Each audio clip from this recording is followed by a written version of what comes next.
Welcome to the Batman Book Club's Road to No Man's Land, Part 8. I'm your host, Ryan Lauer, and with me, as always, is my favorite Italian, our favorite Italian, Peter Verra. Hello, Peter. That's a spicy meatball. Wow, he can do that because he is Italian. Pete, sure. We are at the finale. This is it. This is it. This is it. This is the end of the road. The final. Yes. The end of the road. It is the end of the road to No Man's Land. But now we actually start No Man's Land after this. Yeah, this has just been the tease to No Man's Land. But I can say probably when we're done with this, don't know the next time I'm going to open this omnibus because I have had this out on the shelf, constantly opening it like the past year.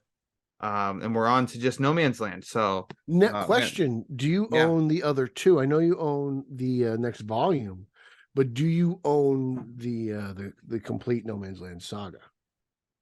As in Volume 2, No Man's Land and Omnibus. Well, to me, it's Volume 3, but yes, I mean yes. On the spine. I know you want to be technical. I mean, technically, this is Cataclysm. Yeah. So you can call it whatever you want.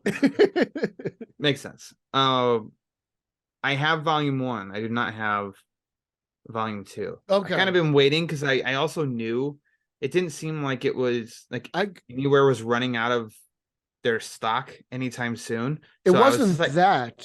It was the discount that InStock gives you when it's first released. That's why I bought it early. Yeah, and I mean, like right now, it's they jumped at one point and dropped it lower than what it's priced at right now. Did not know that. And I just didn't pull the trigger because I was like, I'm still on the Road to No Man's Land omnibus. It's going to be over a year until I open up this one, so I'm in no rush. But if it makes you feel any better, I have a Blackest Night omnibus, the 10th anniversary, and an Infinite Crisis omnibus that have not been read yet. That is on deck. So. Okay. Well, there you go. Not to be covered on the Batman Book Club, most likely. No, we'll not cover them. Infinite Crisis you could claim. True. I haven't read that in a while. I need to reread it. But yeah, I just haven't been in a rush. But next time, if I do see it and it's at a lower price than it is like now, I'll just pull the trigger. What's it running at now? Anyway. Like 130? On InStock, it's at like 87. That's not bad. That's still Amazon is like 81, but I know I saw it at one point. It was down to like 60 something. So it's like once you see it, something that low, it's like that's the new bar of like, nope, not until it's there again. And with us not getting to that one anytime soon, I will wait it out. But as we start progressing through the next volume, I'll just have to pull the trigger regardless of price. And maybe they just heard that, so they aren't going to put it. I am excited though. I can put this on the shelf. Put this on the shelf. Yeah. So let's get to it then. Our last 6 issues of the Road to No Man's Land omnibus. Those issues include Batman Shadows of the Bat number 81. Batman Shadows of the Bat number 82. Batman number 562. Detective Comics number 729. Azrael, Agent of the Bat number 49. Azrael, Agent of the Bat number 50. God, double shot of Azrael to end this omnibus on a high note, right, Pete? It's like double shots of Everclear. It doesn't go down smooth. It's not smooth. The only person it lingers. It hangs out afterward. Like, oh man. So we ended the last part of the did we spoil this part? Number 80. We did a little bit, yes. Shadows of the Bat number 80. And how we weren't like rough on it, but we didn't speak too high on it either. The one high part of this 3-issue arc is the cover of Shadows of the Bat number 81. I saw this cover as a kid and I was like under its spell.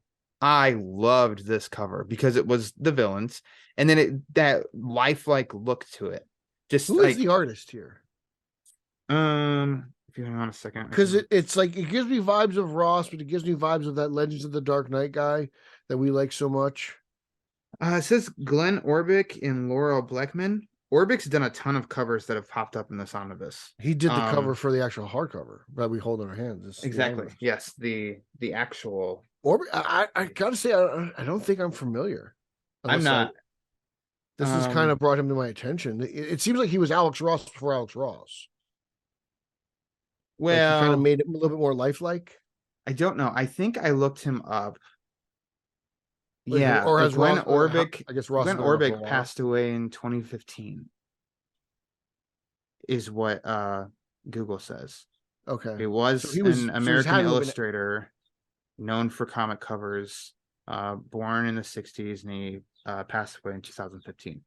But I think he still has, there's still, somebody might still run like a Twitter or Instagram site with his art or something. Yeah, there's still an Instagram, When did but Ross maybe, get I don't know. popular? Anyways, I mean, probably Marvels. I think that's probably what really he blew up on, and that was mid 90s. Okay, all right. But So they're very comparable. Okay, yeah, probably overall, I'd say it's like Ross is probably, better. He's Alex Ross.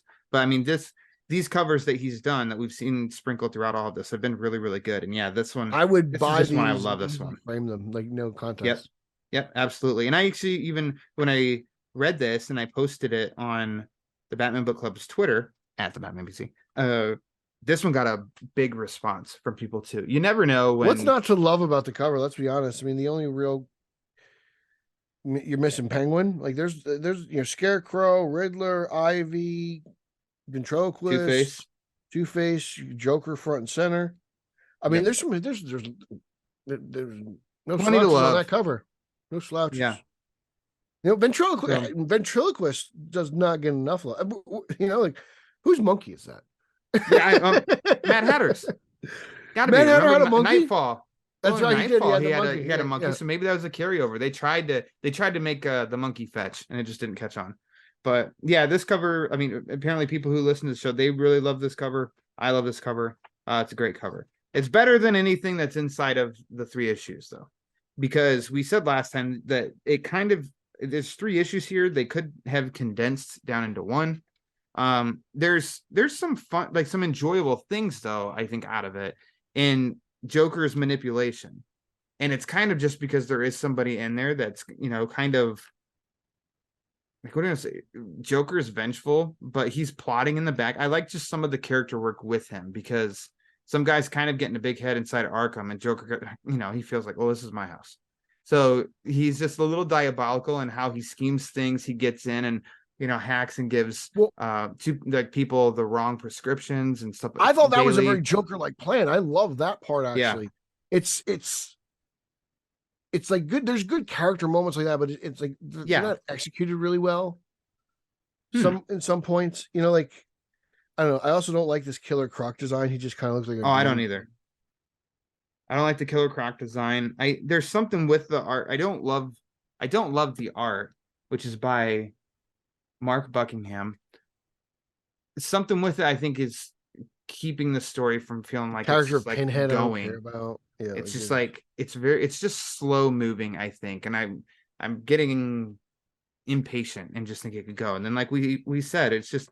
But the end result of the story is very important. This is where all the villains come from. Where we need to go. Yeah. It's like we need the villains out of Arkham, like, because they're going to be a big threat to this. This next story of No Man's Land. I'm not gonna lie, the cover to the next issue by Orpik is I think almost as good. It's very good. Yeah, it's really cool. I would like to actually see that with like a little bit more color. Sure, I'd take it in any form. Because it's the same cast of characters. They're just doing different things. Yeah, I'm with you though. I just went on and on about the previous cover, but yeah, this one too. Like, this one's awesome. Yeah. Good stuff. I love that design of Scarecrow. That's my highlight. I like a more of a kind of a vintage Scarecrow look. Like this? Yeah. Yeah, I do too. I don't mind the mask with the suit. I get it. But I don't mind him actually looking kind of like, taking it a little step further. Yeah. It's very good. But yeah, the end result of where it needed to go, they got there. We got the point. Did some character work, but really kind of drew some of this out and everything. And I don't know. It wouldn't have been one that I would have felt like I really needed to.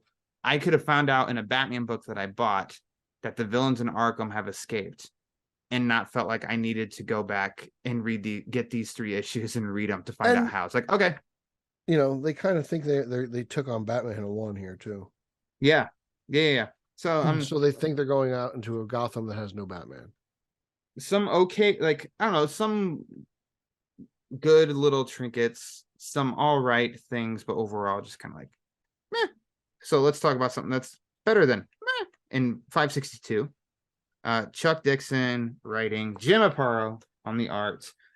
We've seen now people are trying to get out of Gotham because the clock's ticking. Like I guess throughout the rest of these books, it is like this sense of urgency because there's I don't know how many hours they have that you, and then they're gonna like you're not gonna be able to be let in or out of Gotham. Hey, it sounds familiar, doesn't it? Dark Knight Rises, but that's why I like Rises so much. There's a lot of no man's land in there.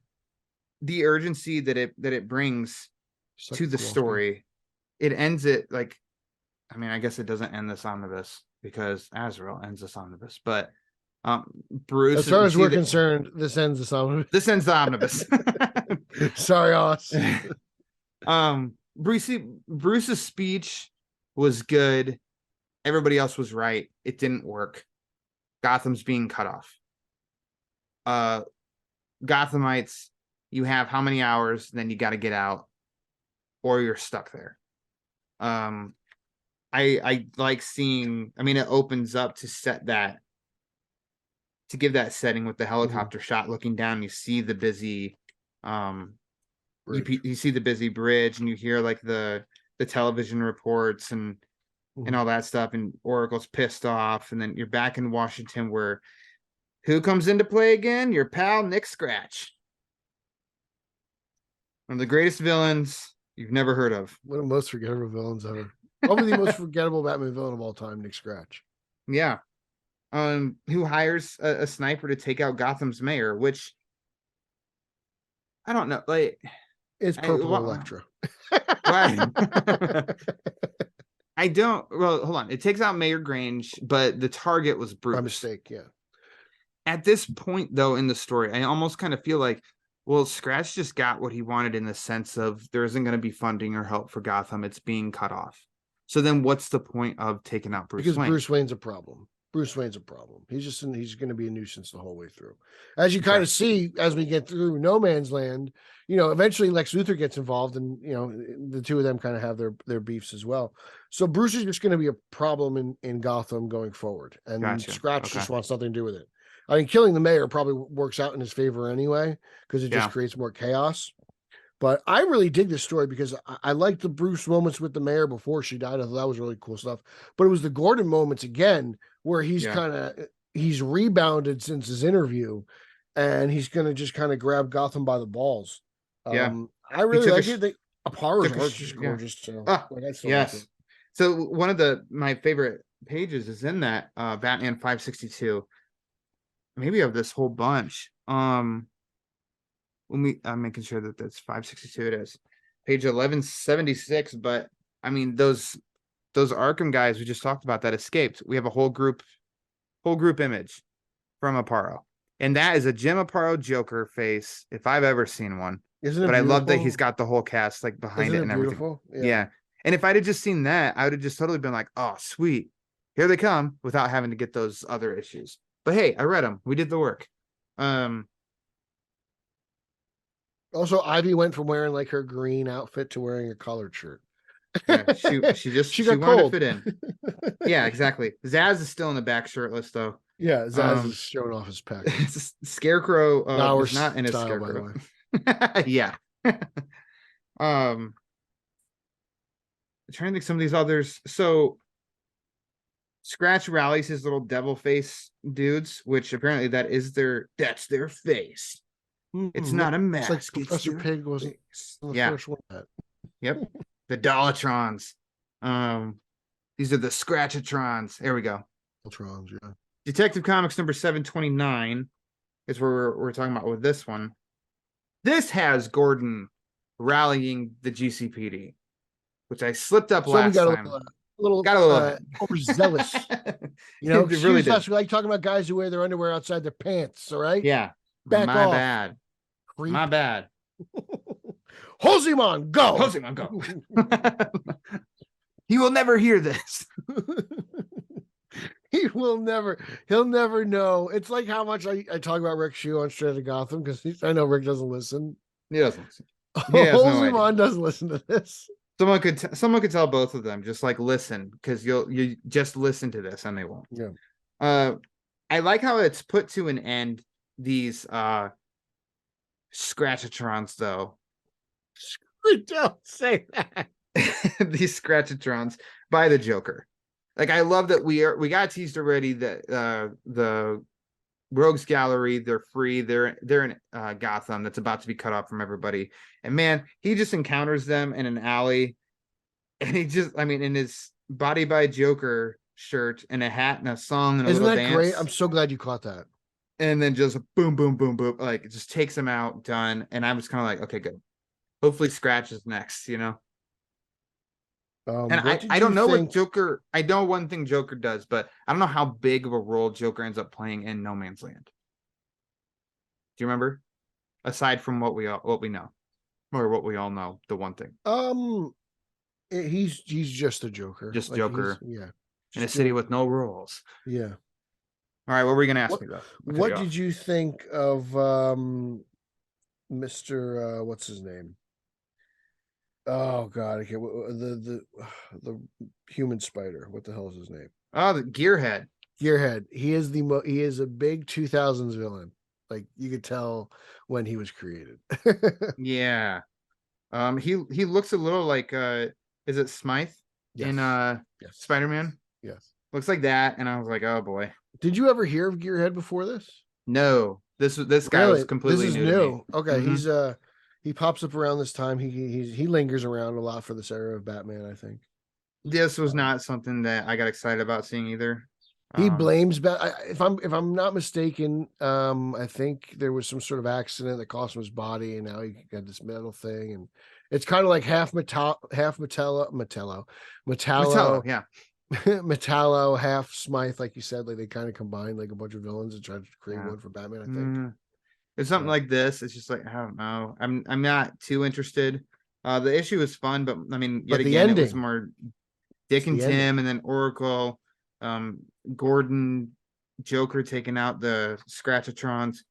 But then as Dick and Tim end up there at the Wayne estate, and you do get that full page image at the end of, let's see, what's the exact quote? He's like, what can we do? We go back to the cave and wait for Batman. And Robin says, where's Wayne Manor? And you just kind of see of the whole mansion has been plowed into the cave. And it takes me way back, like, months ago when I read those first issues where they did discover what was left of the cave and stuff. It's like, oh man, there's a lot going on since then. There's a lot. It's been a while. Yeah. It's been a while. But yeah, like that's the kind of crazy part is, like, the Batcave's kind of gone, it's just gone but not forgotten. Yeah. We'll rebuild exactly as it was before. Exactly, Mr. Wayne. Maybe a few upgrades. Southeast, was it the southeast corner? Yeah, of the southeast corner. The final 2 pages of this omnibus are Azrael issues concerning old Scratchy Poo, written by Denny O'Neil with art from Roger Robinson. I'll admit, though, I didn't hate them. I didn't hate these issues. They are ones, again, that if and when the time comes, I don't know that I'll feel like I need to read these. Azrael gets a new suit, at least. I like the old suit. I don't like it. Yeah, I like the older suit better. He kind of looks like Hawk from Titans. Yeah, good call. Yeah, I see that. I'm flipping through now, and you said he kind of looks like, and as he's standing there in the rain, shirtless with his long blonde hair, I was like, Holzman? He looks like Holzman? Oh, yeah. He's got some Holzman in him. Like, Eric would run through a burning building to save you. He already has. That's why he's Holzman. I'll never forget about it. My favorite moments of my life. But just, I mean, there's cradling you with your head nuzzled into his bare chest. Yep. What was that like? Unforgettable. That's as best as I can word it. Warm, very warm as well. Close to the teat. Close to the teats. You're such a weirdo. Yeah.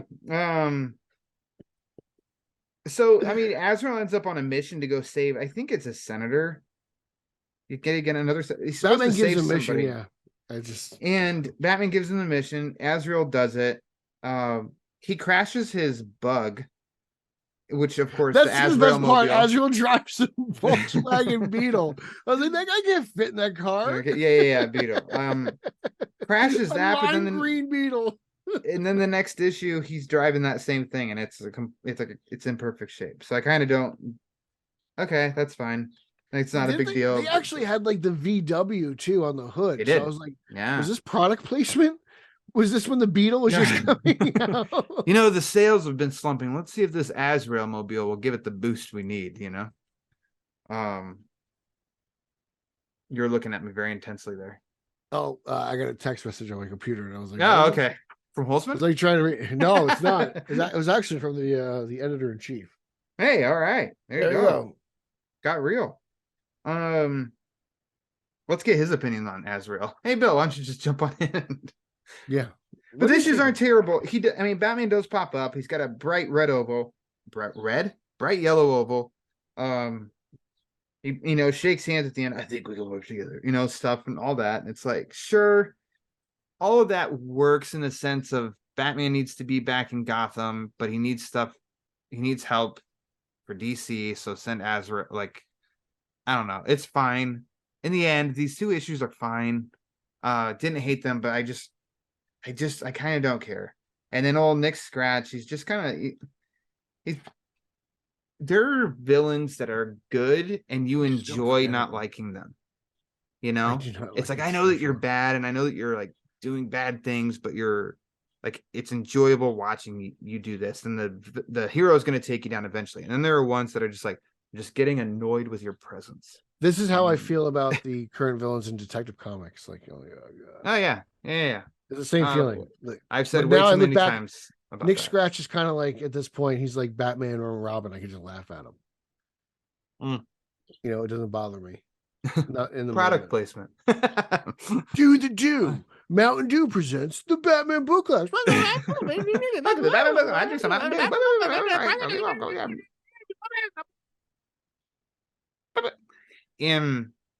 So yeah, I mean, in the end, Azrael issues, they're fine. I'm sure Haas loves them and has them framed. But he's got them signed by Denny O'Neil. I heard these issues. Yeah, release the interview, the O'Neil interview. Release the O'Neil cut.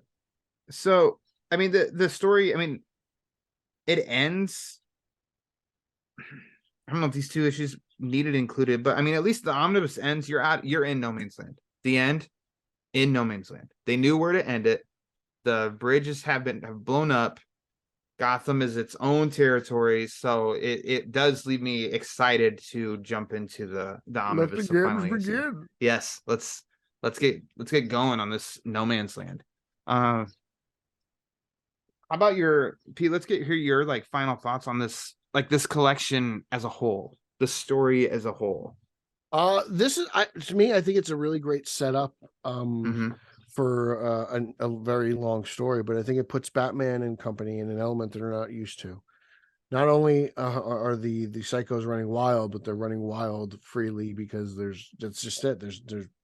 There is no law. It's like anything goes at this point, and it's kind of crazy when you put, what I think are probably the DC's craziest villains in a scenario where they literally are in charge, and that's what's crazy. And you read it, Batman reference in this cluster that we read, like he's kind of tired, he's kind of worn out, and we're only 1/3 through. So he compared it to Nightfall. Like he's already compared Nightfall to just this one arc of No Man's Land. So that's why this is the harder story for Batman to get through. Sorry, Hoss. Right from Batman's mouth himself. So yeah, I don't know. This is really special to me because it's very heavy, not only in terms of weight, but also of storytelling and what it does for characters like Gordon and Essen and Huntress and even Batman, Penguin. And Scratch. Sure. I gotta do some research on Scratch. I gotta remember what happened. Let's see. I can't wait. Well, no, just experience it as we go through No Man's Land. Okay. I guess so. Maybe it'll be the very first issue he I gets can't wait beheaded, for and this it's like, guy to oh, okay, well, there we go. die. I can't wait for Scratch to be at the end. That's how we'll kick off part 1 of No Man's Land. That's it. The death of Nick. He's beheaded by Death of Bane. Scratch. The ultimate Yeah. Scratch. Wonder Woman. Aquaman throws him in the air. Yeah. Wonder Woman jumps up. Karate chop. Boom. Head. Boom. It could be like Bane rips off his head and he's like, oh, I did something. No, that'd be Killer Croc. Killer Croc bites his head off. It's, I did something like a Batman movie. I think the story as a whole. So I think I'd have been very frustrated getting these, which I think I mentioned before on this, following along month to month in the 90s. Because I think I get a little, okay, let's get going. Well, I'm being honest. A lot of these Azrael stories I've read for the first time. I did not read some of these, and a lot of this when it first came out, I didn't read as it was published just because I couldn't afford it. I didn't really know what was being published. I was so young at the time. Yeah, like I had no idea what was going on.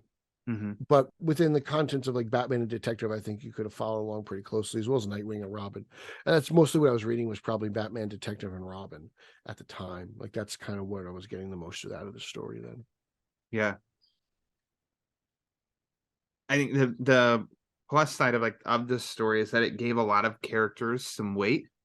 It did set the table pretty well, where we may have been lacking some Batman action, but though I don't know what all is in that first volume, that first omnibus of No Man's Land, it's like the villains are loose. There's no law, no order. So there's going to be crime. I think there's going to be a lot of Batmaning to come, which is good, exciting. But you've also, like you said, you started this story of this, I guess maybe some evolution of Huntress, which is interesting. The Gordon angle of the private life and the professional life, both of those. It's like, okay, let's see how that plays out. And then, of course, it just kind of, it's over issue. You've seen the teamwork of Robin and Nightwing, which I've really enjoyed when, the issues. I don't care about Gearhead, but I did care about like Robin and Nightwing in the issue, and then taking down that guy and then working together and stuff. And that there's a cool. lot of that in 2000s comics. Yeah. So I think as a whole, I mean, I think we got our money's worth of this omnibus. Dove pretty deep on it, and it left me in the end. It left me excited about the next part, which is good, rather than it feeling like this is a big bad chore. It's gonna be entertaining. Good stuff. I mean, I've read as many. I'm trying to think. I don't think there were that many books I didn't really enjoy. But like then again, like comparing it to like the monthly recap show, I feel like there's a lot more books that we read in there that I haven't been liking lately than I did in No Man's Land. In this omnibus. Yeah. I don't know that there's ever one that I'm just like, man, I hated this so bad. Yeah. I have to look back. I'd say out of the omnibus, there are probably like 6 issues total I did not enjoy. They were just like, eh. And they were probably 6 issues of Azrael. Let's be honest. Fair enough. Pete said it before I did. Pete did. So there you go. Yeah. The sheriff's coming for you. So, he'll probably be on your side too with that. All right, Pete. Well, that's it. That's the road to No Man's Land, the ending. So our next step is No Man's Land. When we can schedule it and we'll figure out our plan on how we're going to do that, how consistent we're going to do that, how many issues we're going to do with that. So I'm not going to list those issues right now because Pete and I haven't figured that out yet, but we will. That's right. Okay. Well, Pete, why don't you go ahead and plug away then? You can follow me on social media. That's Twitter, Instagram, right. Mastodon, Zack Snyder's favorite platform, Vero at Pete Illustrated. My Hezbollah fan account on Instagram has over 12,000 followers, so I'm very excited about that. Huge. It's crazy how one little Russian man can make a lot of people so happy. It's insane. He's an incredible human being. Yeah. You can follow me on BatmanOnFilm.com and Batman on Film YouTube. I got a lot of reviews. I got interviews of stuff over there. I have another podcast that I do, not only this one with Ryan Lauer, but I do Straight Outta Gotham, straight _O_G with Holzimon, And then with Sausage and Peppers, Nico and Nick, I do the Italian Spider-Man Coalition podcast. That's at Italians for Spidey. That's fun. Check that out. At Team Yellow Oval, well, we are going to kick it into high gear here because the GOAT's coming back, and you guys are going to find out what a real Batman's like. So get ready, strap in. That's going to be a lot of fun. That seems about it, Lauer. I think I did it all. So why don't you take I think it you away? did. You got it all in. That's what you do. It's the Pete promise. Getting in. So Pete, I mean, he plugged away that he's on the main show every month, doing those wrap-ups. So you can hear more of us then, but otherwise just follow the main show wherever you get your podcasts, and make sure to follow on Twitter and Instagram at the Batman BC. So next time we'll be dipping into the No Man's Land Omnibus. So can't wait till that happens. So until I can't then, wait to open it up. Yeah, I can't wait to open it. I can't wait. I've been waiting for this day, Lauer. I've been waiting for it. He's just doing an audio recording of shredding the book. It is opened. Little fun little video. But anyways, until that moment comes, make sure that you read my makeups.